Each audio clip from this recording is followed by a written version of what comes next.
Hello, everyone. Thanks for joining today. My name's Ryan. Going to be walking us through Crow Canyon's IT help desk solution for SharePoint on-premise and Office 365. I'm just going to let people kind of trickle in for the next 60 seconds to 2 minutes.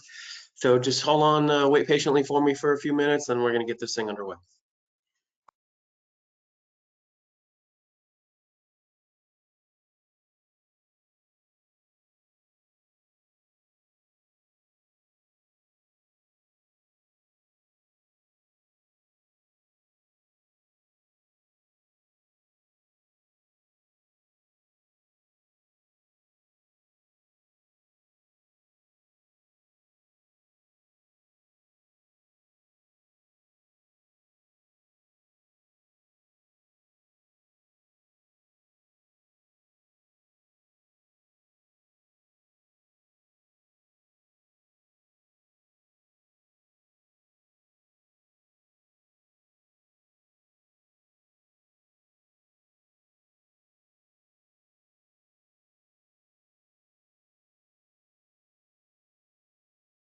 All right.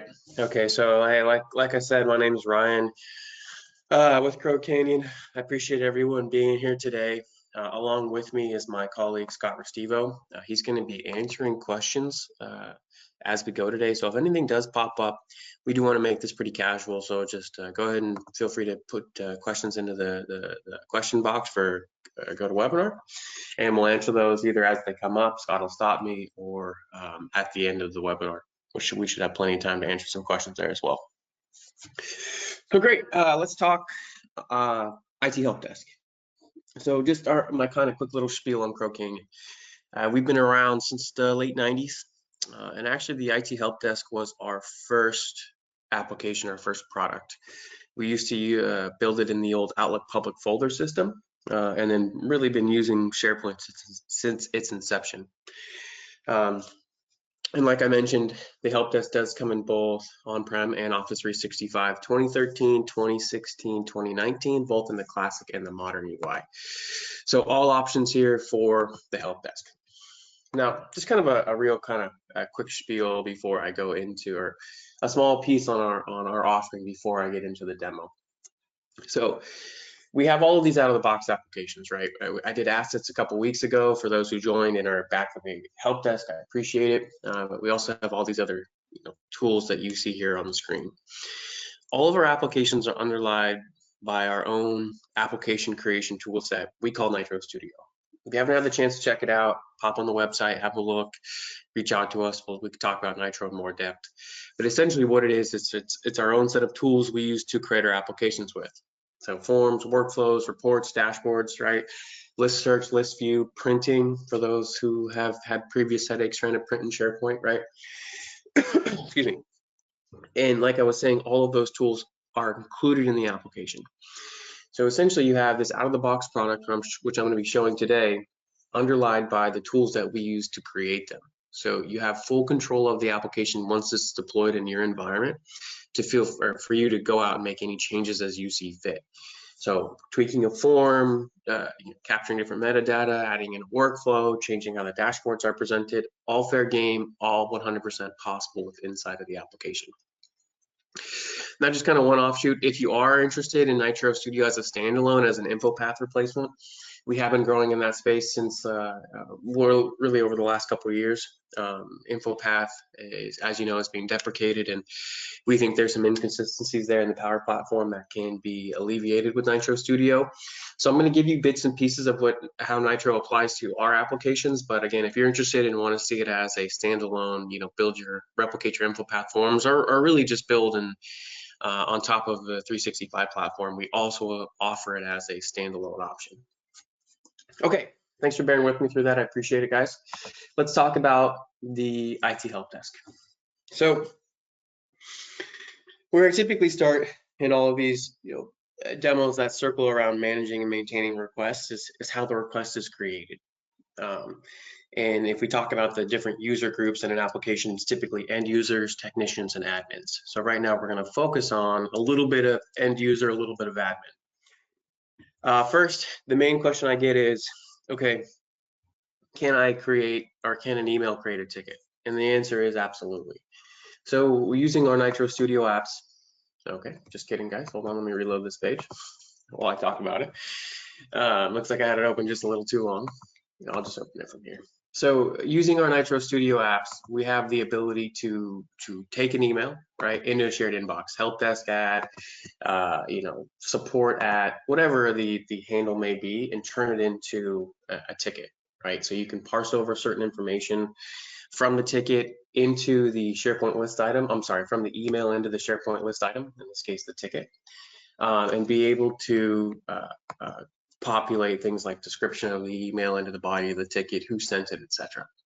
I'm just going to open up this Nitro apps because this is going to be big. We're going to do a lot of back and forth on the Nitro apps and the tool as I talk today, and that piece is the email sync. So it gives us the ability to define the inbox or a set of emails, right? We're not limited to just one in this case, to be able to pull that information into a ticket. Right, so here you go. Here's the the from fields, some columns we can map over and put some more stringent parameters around what creates a ticket and what doesn't create a ticket. Here's our Nitro Studio toolset, and there's that email sync. Okay, so email creation for tickets, and then another one is this Nitro Portal. So essentially what the Nitro Portal is it's its own application site. Like if we think about the IT Help Desk as an application, the Help Desk portal, Nitro Portal, is its own application as well. So the reason that we do that is because we've seen these portals grow into a more kind of wide-reaching structure. So typically, previous iterations of the product, we would have, a portal as a subsite of the application, right? It's kind of an adjunct to, or an addition to, whatever application we're running. The reason we've shifted at having this be its own standalone application is because with Nitro Studio, you have the ability to have cross-site collection lookups, pull in information from multiple sites across your entire tenancy, and roll it up into one consumable dashboard. So reports, list views, either end user specific, a quote unquote self-service portal, maybe management specific, but it gives us that flexibility having it be its own application. So it's kind of cool. We also, from a permission structure and a form flexibility structure, we can present things that we want our end users to fill out, but maybe our technicians have a little bit different view on the back end, which is what we're going to highlight now. So from my end user's perspective, I can come in and really submit a ticket. I like all the other stuff on the back end. I think it's fun, breaking out into its own application. It's really cool from a permissions perspective, what we can do from tying lists together. But for our end users, all they see is I can submit a ticket, right? The hard work going into presenting them an easy form for them to fill out. You can see we have some autofill user information in our list forms. So you can pull over there, request your email, phone number, department, right? This is associated to my account, logging as an admin right here. But let's say if we switch this to Scott, we can see Scott's email pulls in as well.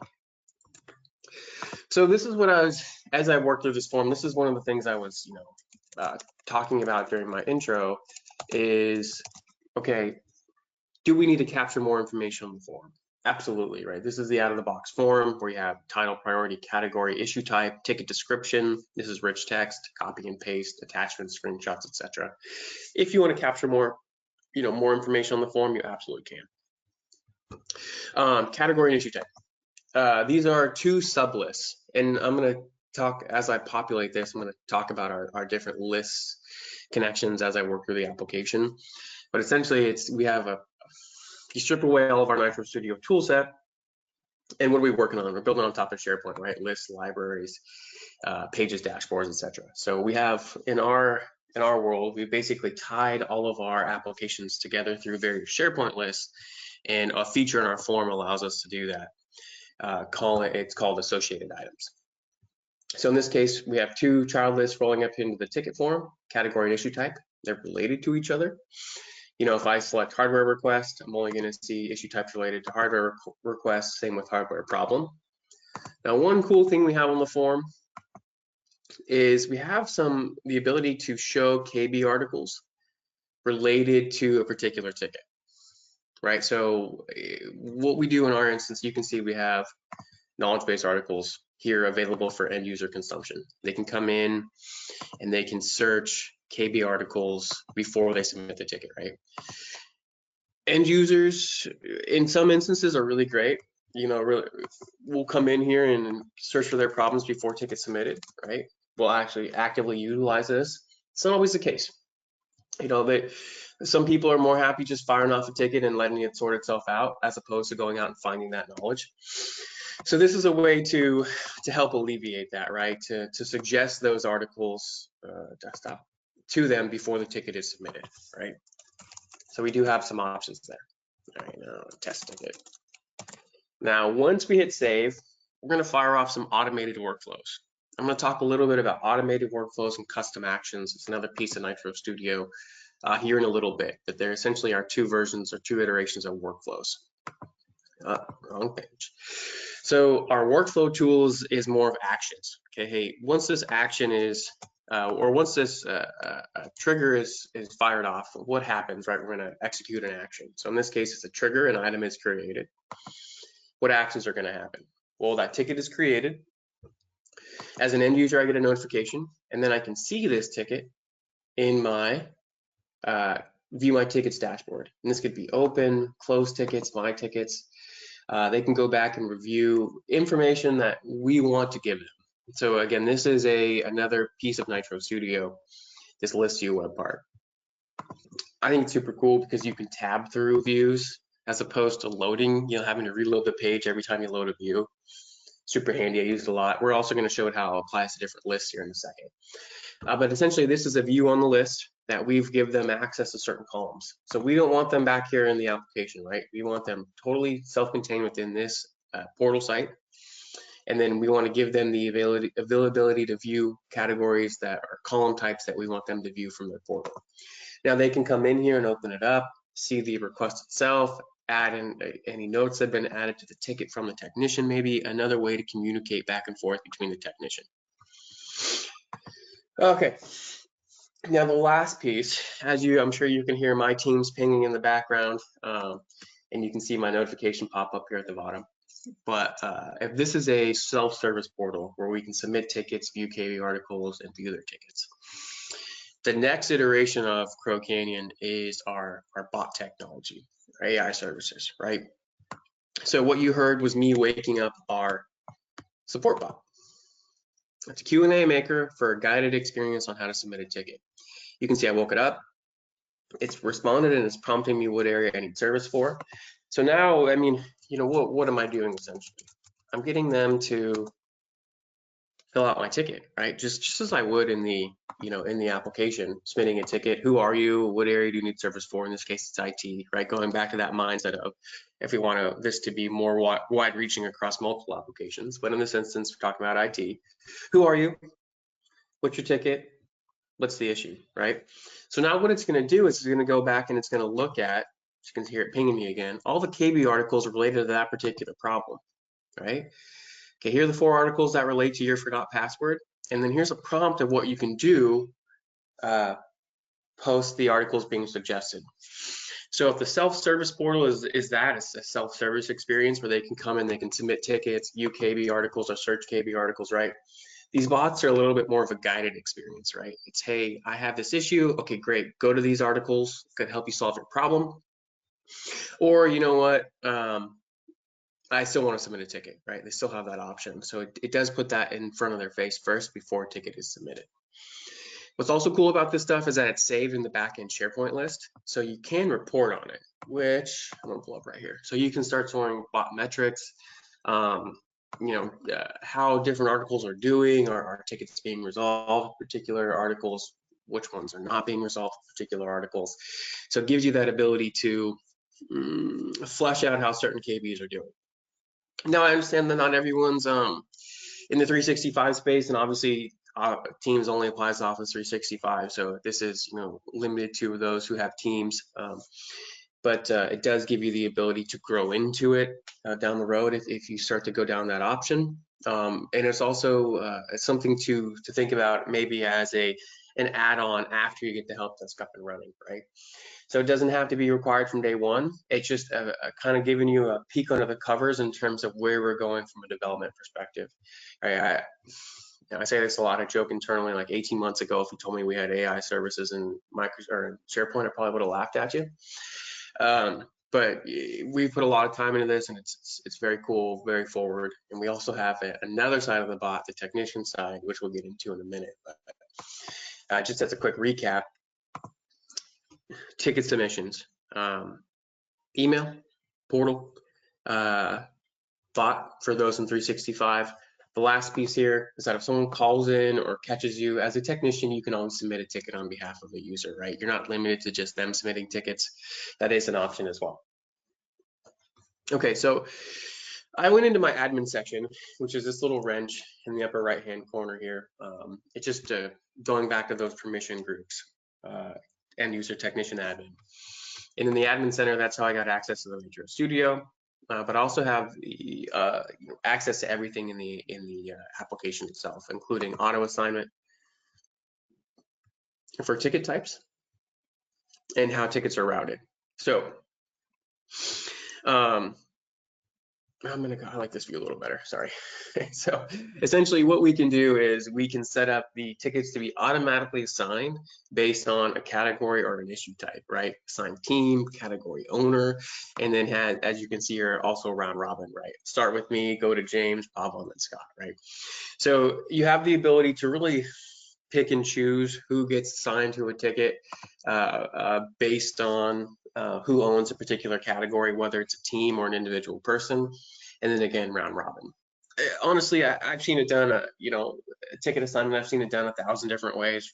There's just kind of the goal here is showing you that there is flexibility when it comes to ticket assignment. A lot of our customers will have like one person triage tickets or goes to, it can just be randomly spat out across multiple departments. I mean, there's options, is what I'm trying to say.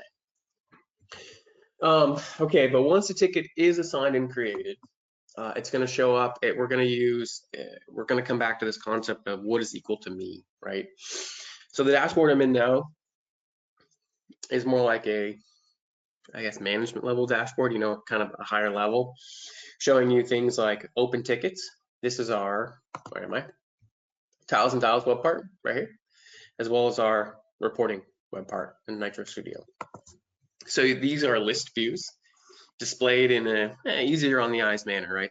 It's cleaner. So an overdue tickets is a list view, open tickets is obviously a list view.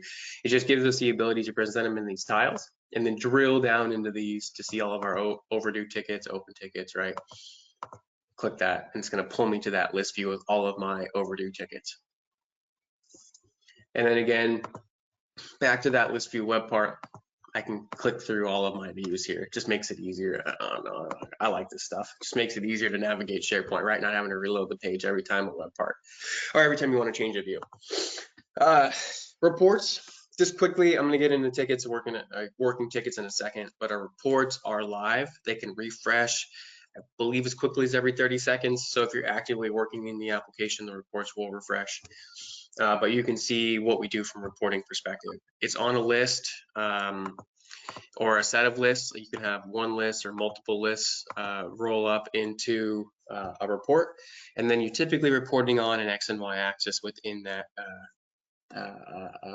list. So incoming tickets by month, right? Total tickets by count, staff load by ticket, right? Closed tickets by month. You can start to see and build out different reports that you want to have embedded in these dashboards or to be sent at a date and time cadence of your choosing. Again, using that workflow tool, not only can we have action, well, we were talking earlier about actions created on triggers, right? Or actions running based on a trigger. We're talking about when an item was created for the ticket. Very similarly, in the workflow tool, we have scheduled. Our scheduled reports are based on date and time columns. Also gives us that ability to run these actions, in this case, send these reports. Okay, but let's drill down into my dashboard. Going back into that, what's equal to me mindset. Again, tab through different list views, show reports and views specific to that particular list. Just cool stuff. Okay, let's open a ticket. It helps if I click in the right spot though. There we go. Okay, so yeah, we can talk about this now. Well, why not? Okay, so we got some tabs here on our ticket. So this is, the Crow Canyon form, our Nitro forms. And again, just as a reminder, if you want to capture more information on the form, if you want it laid out in a different manner, you absolutely can. I saved myself some time to touch on that at the end, so if you are interested, stick around. But you can see here, we're basically capturing information on this first tab of how that worked, when the ticket was created, right? Category and issue type, title, description, requester. Staff tab is who's assigned, right? Status, assigned, due date, right? Resolution, so starting to work the ticket. And then work log is internal notes, right? Hey, I did A, B, and C, A, B, C, X, Y, Z on the ticket, and it's going to date and timestamp who does it, who did it, when they did it, etc. This is basically a multi-line of text column with versioning turned on for those familiar with SharePoint. So you'll see a running history of everything done related to this work log in the tab here. One of the cool things, this piece gets a lot of love when we demo it or just in the application itself when our customers go live, is that when we select a resolution, and again, anytime we see drop downs, right, these are just choices in a SharePoint column, so any status or drop down is going to equal your requirements, right? But when we select a resolution, our notes field pops up. We can copy and paste. This is rich text, screenshots, etc. This is going to go to the end user. Real quickly, sidestep. Meant to talk about this earlier. We have complete control of our notifications as well, right? Ticket creation, ticket assignment, ticket resolution. So, basically notes to who the targeted audience, right? The specific group or person, right? Ticket's been received, ticket's been created, review and assign it, right? So you have complete control over what the notifications say. And in this instance, the out of the box on the ticket resolution, we're going to send them the resolution notes in the body of the email. But what you can also do is you come over to the KB article tab, and you can either add KB articles to a ticket to send to the end user, or you can create a knowledge base article from the ticket. Check this box, grabs that rich text field, turns it into a SharePoint wiki page, adds it in the KB article library under the category and issue type of the ticket. And then you can choose that the KB article is going to be internally or externally facing, right? Pretty self-explanatory there. And then if it's externally facing, it's going to show up as an option when they submit a ticket on the employee portal, right? Like we showed. Going back to this piece here. So if that ticket, that KB is created, and we select the category and issue type under which it was created, it's displayed here at the bottom. Starting to come full circle now, right? So we can build our KB article library as we go and start to leverage these cool pieces already built out in the Forms tool. Related items, associated items. This is big. This is a big piece for us. This is, our iteration or our version of repeating rows. For those familiar with Infopath, the simpler way to describe it is kind of what I touched on earlier, being able to connect multiple lists together. In this instance, you can see we have email history, associated tasks, time tracking, change requests, and problem management. But I'm going to touch on a few of these here in a second. But let's just talk about tasks. Let's bring this up. We're going to take our first side step into Forms here, okay, as we talk about this. So tasks, associated tasks is its own list, right? So all of our forms are list specific. Let me duplicate this guy right here. Open two of them up. So all of our forms are list specific. So if I have a tickets list, right, like we've been working in, and I open it up on the back end of my form designer, it's going to show me the options to edit and change that form as it's displayed on the front end, right? Very similar to what we've been looking at. Employee, staff, work log, etc. Now, associated tasks also has its own list with its own form. So what we've done is using this feature that we call associated items is give you the ability to add an item in the task list from the ticket form using something we call associated items. So I'm going to show you what it looks like here, a little under the covers. Gives you the ability to target a particular list in a view, create a lookup column to that list, share information back and forth, and then the form to that particular list, right? So to simplify it, what it looks like is I'm in the tickets list. I want to assign a subtask to someone in the organization or to myself specific to this ticket, track it as an independent entity, but also have it roll up to the ticket itself. I've seen this used in a bunch of different ways, right? So checking router, obviously in this case, but you have a lot of options in how these tasks can be applied and how they can be viewed and how they can be related to their ticket. And then again, if you're assigned tasks, it's going to show up in your dashboard. Makes the ticket working more collaborative, right? If you need to bring other people in and we need to track that, it gives us that ability. Also, we can put in some workflows here to say the tickets can't be closed until the tasks are closed as well. But the other piece on this related items tab, related items is like, you know, all the connected lists, right? Email history. Let's talk about this guy. Cocaine email. Very simply, it's sending an email, right? It's just like, okay, who's it from? In this case, I have it set up to come from me. It could easily be a no reply or a shared inbox, right? And out of the box, I have it going to the requester, assigned staff, and, you know, any additional email, maybe someone's manager. Like we have this on the first tab here, we have the ability to notify additional contacts. Maybe we want to rope in that person's team or manager, like I said, and we want to notify them on any communications. Essentially, all you're doing is just creating an email template, right? Or creating an email with the ability to add templates to it. So I kind of equate it to signatures in the you know, Outlook on client, how we used to be able to create a bunch of different signatures and then apply a signature to the same email we wrote over and over again, right? Same concept here. You can come in and you can create a bunch of different mail templates, select the mail template that you want, and then send that email, or you can create your own email, right? Let's just do the default one. So what's it doing? That's it, basically. Creating an email, right? Add it to Outbox. The cool thing here now is this is writing into a sub list, okay? Going back to that multiple relationship here, child relationship, parent-child relationship. The tickets list is the parent list. Email history is the child list. Now we can keep a running history of all emails related to this ticket. Huge deal? You know, is it a time saver? Absolutely, right? Instead of having to throttle back and forth from Outlook to SharePoint, copy and pasting email histories into work logs or things like that.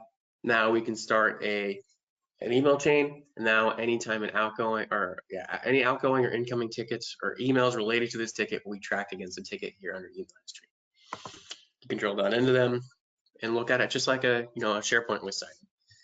When it was created, what was said, who it was from, who it went to, etc. Super cool. Okay, so that's kind of working the ticket in a nutshell. Now I'm going to stay on the screen while I talk about my two other lists here, problems and change requests. So I'm going to clear some tabs out. I'm a little OCD that way. I can't like think if it's too busy. So bear with me for a sec. Our two other main lists. And let me specify. We have a version of the ticketing system, the IT Helpdesk, which is just what I've shown you so far. Creating tickets, managing tickets, maintaining the tickets within inside of the IT Helpdesk. The other iteration, the next version, the level up, is adding in problem and change management. And as you can see here, they are their own independent entities. Problems has its own dashboard. It's tracked as its own individual list with its own form, right? Its own workflows associated to it. The same can be said, right? My problems, right? Unassigned problems, just like we saw in tickets. The same can be said for change requests. Its own list with its own form. In this case, it's approval process. Its own dashboard, right? It's its own entity. But if we come back to the ticket here, what I want to highlight is the custom actions. So again, I'm going to come back to the apps. I'm going to talk about it a little bit before we open it up. So I was talking about this earlier in conjunction with our workflow tool. So workflows are actions created on triggers, right? So something's going to fire off that action. In this case, custom actions, in my opinion, are manually invoked workflows. I'm going to choose to fire this workflow off at a time of my choosing, right? By clicking that button. In custom actions, we have the same capabilities as we do in workflows, plus a little extra. I don't know if I'm going to have enough time to really cover that in the detail that it should get. So if you're interested in that, the workflow piece versus the custom action piece and the different variants associated with it, ping me, shoot me a note, and we'll set up a time to kind of walk through these individually. But in context of the application, what I mean by this is creating a change request, or let's start with creating a problem, right? So I could go into the problem list, problem form, and create a problem, right? This form is going to pop up in that list in that dashboard, right? But if we're starting to tie in multiple pieces of Nitro Studio and make it easy for our technicians to manage tickets. We're taking associated items, mapping two lists together, and we're throwing a workflow on top of it. Tie these lists together, run the workflow for that second targeted list, in this case, problem management. So problem management, that's the nitty-gritty side of it when it comes to how we've architected it. But problem management is, okay, so let's say I get 45 tickets, 40 tickets associated with the same problem, air quotes, problem, right? Internet down. And everyone sends in a ticket about this issue. What we can do is we can tie all of those tickets to the parent problem, description, response to, due date, the tickets associated with it, assign a team and a staff member, tasks, right? Associated tasks, work log, affected components. Now I'm just gonna make sure I have everything filled out I need to. Now when the parent problem is closed, all the subsequent child tickets will be closed, all the end users will be notified. And now because I've created it from this ticket, I can see the problem related to the ticket automatically. So coming back to the point here, can I go into the problem and create a problem independent of a ticket? Absolutely. But using the associated items in the custom action tool, I can also do it from a targeted ticket. Same goes for change requests. Change requests has its own approval process in the back end, which we'll bring up here as well. So change request, again, it's its own form associated with the sub list, with the change request list. The title, the type of change, right? We have them set up as approvers here, but it could be a hardware upgrade, it could be a software upgrade. We'll do Scott since Scott's in here. New change. Submit for approval. Who's going to be the owner, the requester, the department, start and due dates, details, affected components, costs, rollback options, right? Training and testing requirements, work log, and then related items. You can see we love this tab. Anything related to this particular list item, in this case, a change request, tickets, associated tasks. So now when we fire it off, okay, it doesn't love me because I tried to click an asset, it wasn't there. That's okay though, I can still talk about it. I think they put those errors in just for me. I like to, test things, or I think it's because I moved too quickly. So that's okay. So now when we look at this on the back end, sorry, I'm opening up the advanced approvals workflow. I fired off that change request, and now I can work through my change request approval process workflow associated with this change. We give our approvers different options. When an item is approved, or you can approve it, deny it, or send back. Create your own rich text template for those. And when I say rich text template, this applies to all the notifications. Oh my goodness, sorry, I'm hitting the wrong thing. There we go. So all of the notifications I've talked about so far, the ticket creation, ticket resolution, in this case, the change request approval process, it's all tied to creating rich text email templates, the email manager piece, right? And you have the ability to create these mail templates in any of the tools, right? Any of the lists. And then you can map over it. Not only is it rich text, like I was saying, but you can map over SharePoint list items or columns from the list item into the email as well. So I'm going to come down here to requester info. Alphabetical, Ryan. Come on. I'll just grab a couple. So like maybe we want to come over and we want to add in a few, things from the item itself, which is a simple grab, click, move over, right? You can insert attachments. You have the full control over what these notifications say. And then you can see here we have it set up for one level of approval, but you can easily add in as many level of approvers as you want. Add unique conditions on these approvers as well. Conditions are very big in what we do from a workflow and a forms perspective. So again, if you're interested in this piece, the nitty gritty of approval levels, forms, and workflows, give me a shout. We'll set up another time. But going back to the form, when that change request is fired off and it's created, now we've done it from the ticket, linked it to the ticket, fired off the workflow, the appropriate people are notified. Once it's approved, the change request is created. Very cool, very easy, can all be tracked from our dashboard here. Now, one piece here, I like to get through the application demo first before I bring up this next piece, because it's a little bit more targeted again to those 365 users. When I say notifications, like I was saying, I most of the time, I'm gonna leave the tickets form open. Most of the time I mean email notifications, right? But with our growing bot presence and our growing Teams presence, one of the options for notifications is to notify a Teams channel. So I'm just going to snag a list here and I can search. This is our workflow tool. Again, it's list specific. Here are our triggers, right? Created, modified, scheduled, right? Going back to that original conversation based on a date and time column. And here are our actions. The different things we can do based on those triggers, right? Simple things like adding a list item, creating tickets, updating list items. But one of the big things here is our integration with Teams. Post an adaptive card is more in the bot space, but I want to focus on this guy right here, sending an email to a Teams channel. So as opposed to having that notification go to an email, it can easily be sent to a channel, right? Yeah, let's just do general, why not?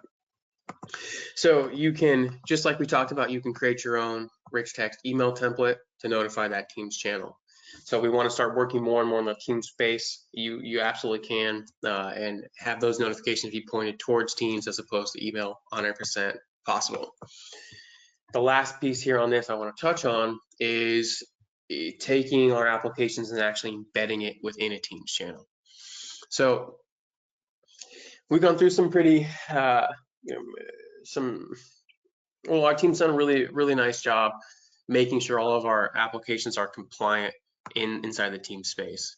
So what I mean by that is all of our forms. So what I've done here is I've taken in this, add a tab feature, add a website, taken the URL of the application and embedded it within the Teams channel, right? Same with the portal.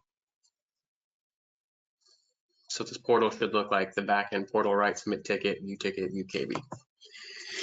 Now, from this perspective, I've been showing everything in SharePoint, right? You know, the SharePoint interface, the technician's interface, the end user's interface is I've been showing from the SharePoint perspective to make sure we cover both our on-prem folks and our 365 folks.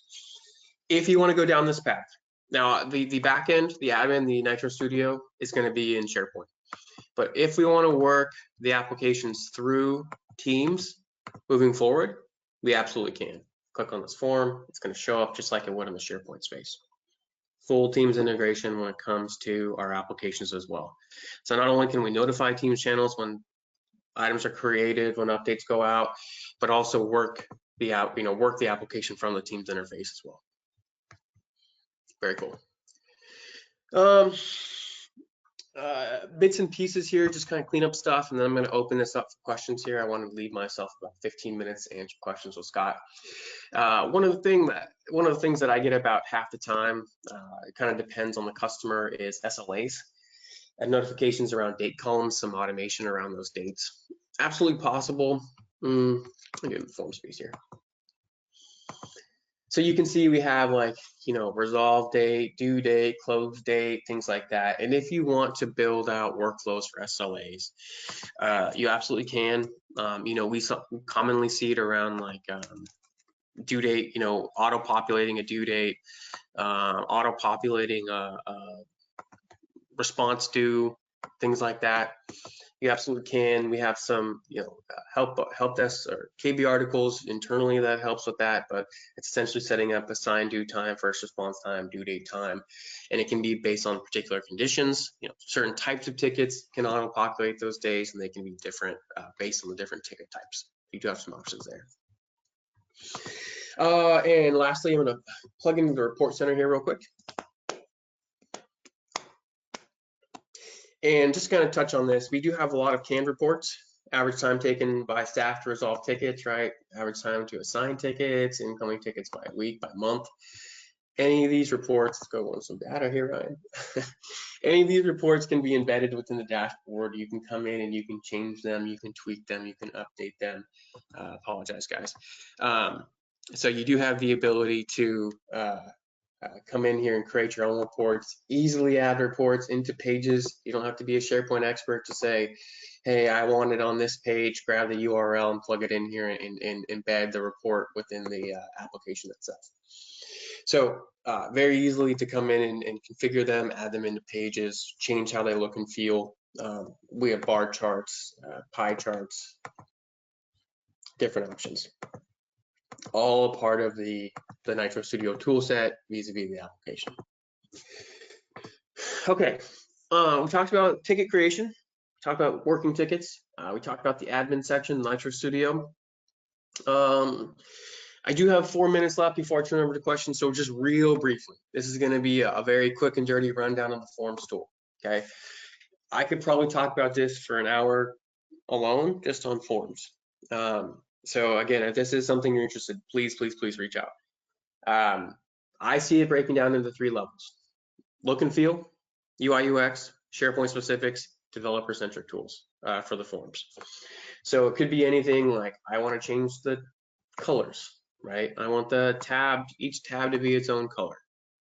Find something not obnoxious, there you go. I want to have sections in my form versus tabs, right? I want 2 column layouts or 3 column layouts instead of 1. All possible. So you have complete control over how the form looks and feels. Continue as I apply. Sorry, MoCD. And then up here under global settings, you can actually create your own theme. You know, font family, font color, cell padding, tab and section colors. So essentially what I'm saying is that you can create your own custom theme for your forms and apply it to any form within your environment, whether that's in with the context of the application, or if you go Nitro as a standalone tool, create a base level look and feel of your form, and you can apply it to any form within inside of the space. Super cool, makes it uniform, nice and easy to deal with. Preview, our forms will scale. Yeah, new form's fine. So you can see it, you know, in this preview option before we publish the form, you can actually see what it looks like. But you can see what it looks like on a tablet, as well as on a iPhone. For those using the modern UI, you can actually leverage the SharePoint app as well. Pull up the form, pull up our forms within the SharePoint app. If you're interested, I got a few screenshots I can send over as well. Don't hesitate to reach out for those either, because I use the SharePoint app a lot. Super handy. Back when we could travel. Hopefully we're around in the corner here as well. Now form controls. How did I get this here? Well, it's very much drag and drop. So our tabs, pull and drop over. These are just containers, right, for our controls. And our controls in this case are SharePoint columns. So I have all of my SharePoint columns available here on the list, or tickets list in this case, so I can search them and then drag and drop them, right? Very easy to remove them once they're there, right? And add in new ones. Now, you can also do some SharePoint specific things from our form design tool, create columns, you know, either standard SharePoint columns or some columns associated with us, with our team, like our associated items column, like we've been talking about in length today. We also have signature columns, things like that. And then you can edit columns just like you would in the SharePoint list itself, but now you can do it from the form designer tool, so you can keep everything within one space. Don't have to jump from screen to screen. SharePoint specifics, showing things based on different permissions and conditions, right? So this is I think this is probably the one I get the most. Let's say this description column.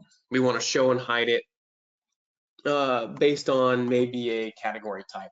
Heck, why not? So we're going to show the tab. You know, if category is equal to, does it give me this? Oh yeah, this is cool too. It gives you all the drop downs, so you don't have to memorize them. Hardware request. We'll say we're going to show it. We're going to add a dynamic condition in here, and we're going to hide it if it's not equal to hardware request, right? So I come back in, I'm going to do the same thing. Category except I'm going to do not equal, right? We have some different options here. It begins with, contains, and I'm going to select that same here. I think I did hardware request. We're going to find out in a sec. Well, let me just double check. Yeah, hardware request. I'm going to hit apply. So now we're going to come back to that preview feature that we were just talking about, and description should be hidden, right? We don't see it on the screen here, but as soon as we select hardware request, there that guy pops up. Right, so some cool kind of SharePoint specifics, and then if we wanted to go down a more developer-centric path, calling out to SQL databases, external data columns, injecting JavaScript in a form event action or custom script on the form load script and submit action button, some real fun things that you can do from a form design and connection perspective. And then just one last piece here for those working on the Power Platform, having to worry about premium connectors. Nitro Studio does have the ability to invoke its own web service. I know this isn't for everyone, but for those who are trying to get around that premium connector issue with the Power Platform, you don't have to worry about it in the IT Help Desk or Nitro Studio. You can still build out those connections to your third-party tools.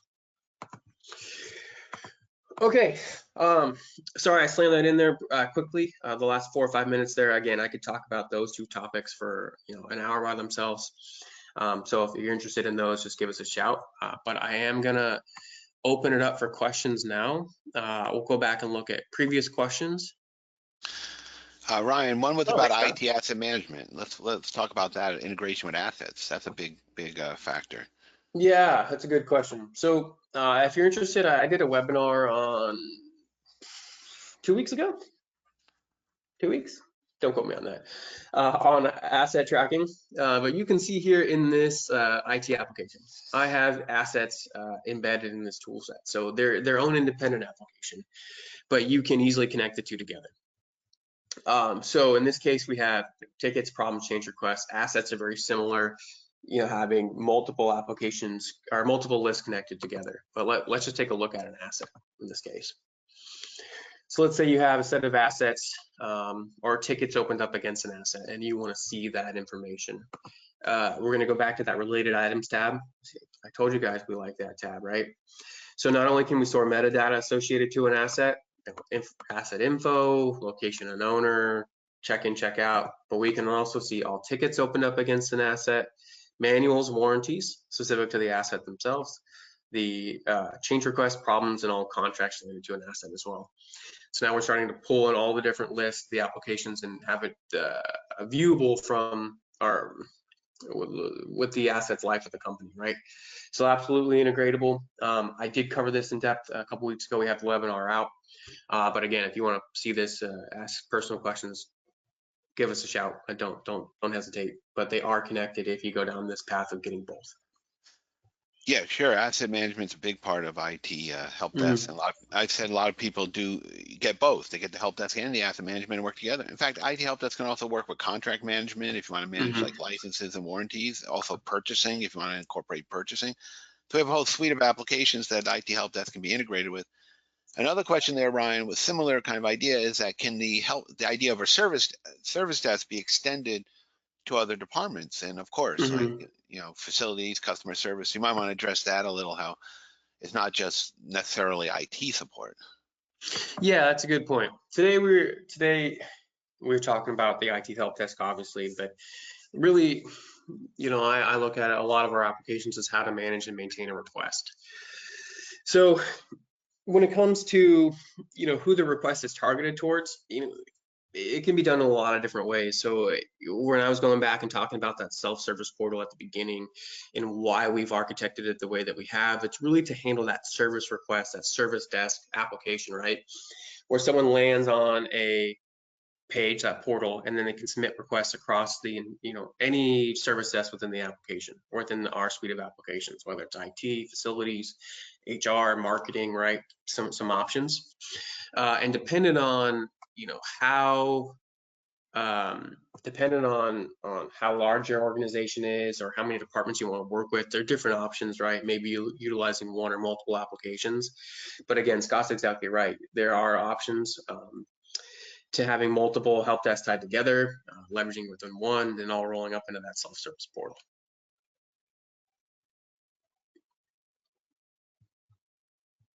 That's good.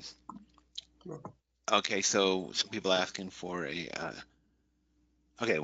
for a demo. Okay, as far as CMDB module, that's always an interesting question because configuration management database, we don't quite have that, but a lot of what we can do with our Nitro Studio can be configured that way using lists, SharePoint lists and libraries, and interact and interrelating them with the help desk ticket. We have service catalog, for example, on there in the portal. We have the portal with the knowledge base search, for example, but configuration management database is more of a asset management, with the asset management integration. That really That's right. answers the Yeah. question per se. Yeah, and again, if you want to talk about that CMDB in more detail, just reach out to us. We'll get that set up for you. We do talk about it actually in the asset webinar. So if you want to give that a watch, it's more towards the middle of that webinar. You give that a watch, and then or easier just to set up a time with us to chat here as well. Yes, exactly right. And it's also about how our Nitro Studio will invoke web services and other APIs and be able to use the form or the workflows to interact with other systems outside of the IT, outside of SharePoint or Office 365. Doing support for membership, you could put in the member number and it would go out and read the member's database or client database or whatever and bring back that information into the ticket, like such as you puts in the email address of the member or the ID of the member and then or client or whatever, and then it'll pull in information about that from the database into the system. So we do this a lot of external database connectors as well as invoking workflows or invoking web services, Azure functions, or using REST APIs. So a lot of integration of this help desk. And one big thing here is it's all included, right? So, I mean, obviously it doesn't always come out of the box that way. Everyone is going to have some requirements specific to them. But what I've shown here in terms of the out of the box functionality, is ready to rock from day one. When it comes to adding in the piece that Scott said, all of the Nitro Studio toolset is included in the targeted site, the help desk site. So that is, you guys have free reign to go out and create or contract with my team, our team to make that happen, right? So a little bit of column A, a little column B, internal on our side, plus a little knowledge transfer with you guys. That's right. Exactly. Yeah, right. Someone was asking about a demo. I'll grab your information and I'll reach out to you personally, but I plugged my personal email in that answer too. So if anyone has any questions, you can hit me directly, setting up demos, things like that. Be happy to do that for you. Yeah, we'll get a time on the books. I'm pretty flexible when it comes to timings. Okay, yeah. So it's good. It's good there. There's a lot of flexibility with the program. A lot of things going on there and we can take the next step. I like what you said about the incorporating Nitro Studio and the extreme flexibility that brings with the Nitro forms, the Nitro workflows, the reporting, the portals, and you also mentioned the bot, which is it's getting more. A bot is not just for IT support; it can be used for any interaction, such as creating a leave request, or searching an FAQ, or initiating a purchase. Many things with the Nitro bot. I'd be glad anyone interested in Nitro bot. We'd be glad to talk to you more about that one-on-one. See what you want to use it for. It's a really up and coming thing, and people are getting more and more interested in using the bot technology to automate and streamline operations with support and other functions in the organizations. Yeah, now Scott, I know you have some previous recordings on the bot webinars, things like that. Do you have anything upcoming for bot webinars? There's something in March, I believe. I got to look that up, but I know I'm doing Nitro Studio 101 on 2 weeks from today. Oh, perfect. I think, yeah, there's a lot of bot information we've done already, but there's probably more coming up. I'd have to look that up exactly. But yeah, guys, and Nitro 101 would be a great one too if this piqued your interest in terms of what Nitro can do as a standalone. So that'd be a great one to join as well. And you can find that on our website, which I could pull up here for you guys. Under resources, we have all of our old, our previous webinars that you can search and look at. And then Nitro 101, March 11th. 101 March 11th, and there should be another one coming up after that, 2 weeks after that, which I think is another. Okay, whatever. But anybody's interested in bots, we can talk to them about it. Yeah, exactly. You Cool. know, Well, I was and very glad. yeah, in the sake of time here, guys, if no more questions come in, we'll let you go. But I appreciate you guys coming and taking part in this. Scott, thanks for answering questions. And like we said, if you guys have any questions, just give us a shout. Okay, thanks, Ryan. It was good. Thanks, guys. All right. Yeah.